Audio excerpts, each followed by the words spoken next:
Unter den hastigen Schritten und den dröhnenden Hupen gab es einen Mann namens Jack. Er war in den 40ern mit einem zerzausten Bart und abgetragenen Kleidern, die Geschichten von unzähligen Nächten auf der Straße erzählten. Jack war nach einem tragischen Unfall, der das Leben aller anderen Beteiligten forderte, am Straßenrand gefunden worden. Das Krankenhaus, das seine Identität nicht herausfinden konnte, nannte ihn Jack, ein Name, der sowohl fremd als auch vertraut schien. Die Tage verwandelten sich in Wochen, und die Ärzte glaubten, seine Amnesie sei vorübergehend. Doch als die Zeit verging, wurde Jack ohne Erinnerungen entlassen, die ihn nach Hause führen konnten. Allein und verwirrt wanderte er durch die Stadt, bis er Ray traf, einen gutherzigen Mann, der ihn in ein örtliches Obdachlosenheim einführte. Dort fand Jack eine Art Stabilität. Er entdeckte eine Leidenschaft für das Singen, und bald war er als Jack der Sänger bekannt, der an Straßenecken auftrat. Seine gefühlvolle Stimme berührte die Passanten, was ihm ein kleines Einkommen und, was noch wichtiger war, ein Gefühl von Sinn gab.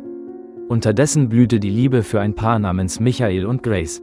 Sie bereiteten sich auf ihre Hochzeit vor, einen Tag voller Aufregung und Vorfreude. Nur 2 Tage vor der Zeremonie schlug das Unglück zu. Die Musiker, die sie engagiert hatten, erschienen nicht. In einem Moment der Verzweiflung wanderte Michael durch die Straßen auf der Suche nach einer Lösung. Da stieß er auf Jack, der sein Herz in eine gefühlvolle Ballade goss.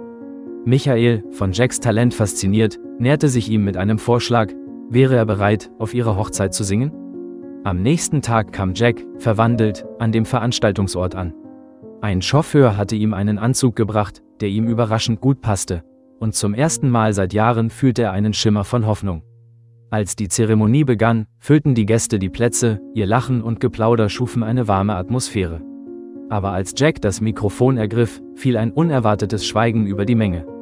Er begann zu singen, seine Stimme reich und voller Emotionen, die durch die Texte schwebte, als ob jede Note das Gewicht seiner verlorenen Erinnerungen trug. Grace stand neben Michael, ihr Herz raste, während sie lauschte. Irgendetwas an der Stimme berührte sie tief in ihrem Inneren. Als Jack weitersang, umhüllte sie eine vertraute Wärme, und Erinnerungen, die sie längst begraben glaubte, begannen an die Oberfläche zu kommen.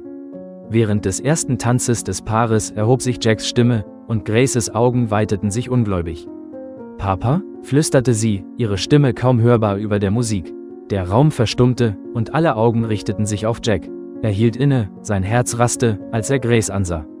In diesem Moment strömten Fragmente seiner Vergangenheit zurück. Erinnerungen an Gute-Nacht-Geschichten, Lachen und Liebe. Er erinnerte sich an seine kleine Tochter, die er in dem Chaos dieses schicksalhaften Tages verloren hatte. Die Erkenntnis traf ihn wie eine Flutwelle. Jack war Graces Vater, der Mann, der vor Jahren aus ihrem Leben verschwunden war. Der Raum brach in entsetzte Ausrufe aus, und Tränen liefen Grace über die Wangen, als sie auf ihn zustürmte. Jack, überwältigt von Emotionen, stieg von der kleinen Bühne herunter und umarmte sie fest, während die Jahre der Trennung in einem Augenblick schmolzen.